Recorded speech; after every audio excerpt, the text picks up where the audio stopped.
negara superpower. Kendali atas energi membuat Amerika menjadi juara dunia karena energinya adalah oil and gas. Amerika sejak tahun 70-an pengendalinya, terutama mengendalikan transaksinya selain kendali teknologi dan distribusinya. Kemudian dunia coba digeser ke non-fuel oil atau bukan minyak dan gas. Salah satunya Tiongkok yang coba saingin Amerika dalam kendali energi di luar minyak bumi. Pejuang-pejuang non-fuel oil ini akan membangun sumber energi bukan lagi berbasis oil and gas, tetapi baterai sebagai penyimpan dengan solar panel, tenaga air, tenaga angin, panas bumi, dan tenaga nuklir sebagai pembangkitnya. Sekali lagi, kita ingatkan kalau Indonesia mau jadi negara superpower, Indonesia harus punya sesuatu yang didominasi sebagai alat tekan. Sungguh, menjadi negara superpower wajib ada yang didominasi terutama kekuatan militer dan punya banyak alat penekan.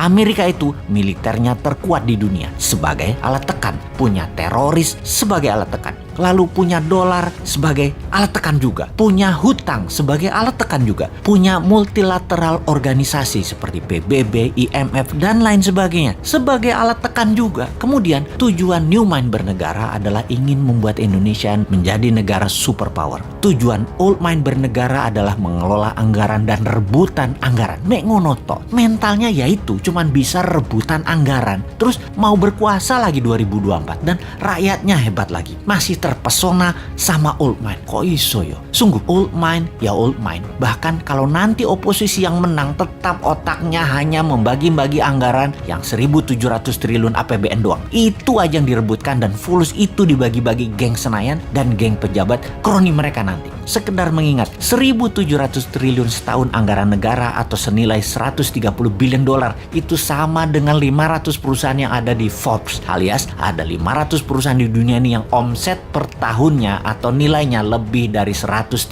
billion dolar. GE misalnya, omsetnya 250 billion dolar, lebih besar dari APBN Indonesia, dan untuk mengelolanya hanya perlu seorang CEO, bukan presiden. Bahkan tidak harus membelah dua negara, bukan harus membelah kampret, cebong, kadal gurun. Membelah dua bangsa Indonesia itu tidak saling tuduh antar ras, yang satu berbungkus agama, yang satu berbungkus materi jadi takut miskin. Alphabet misalnya, perusahaannya Google, nilainya kalau valuasinya saat ini adalah 600 billion dolar. Tesla itu 300 billion dolar. Apple 1.000 billion dolar atau 8 kali APBN Indonesia. Semuanya jauh di atas APBN Indonesia yang diperebutkan setiap 5 tahunan oleh para politisi yang niatnya katanya untuk rakyat padahal tidak. Makanya kalau Old Mind masih mau jadi pemimpin, paling pol yaitu eker-ekeran APBN. Beda kalau New Mind yang jadi, asli beda, nggak rebutan APBN, pada rebutan punya proyek bisnis pribadi dan korporasi yang berjalan baik karena mereka nanti bisa dapat pinjaman 5 kali lipat dari nilai aset yang bunganya 0%. Jadi APBN yang dalam setahun nilainya 130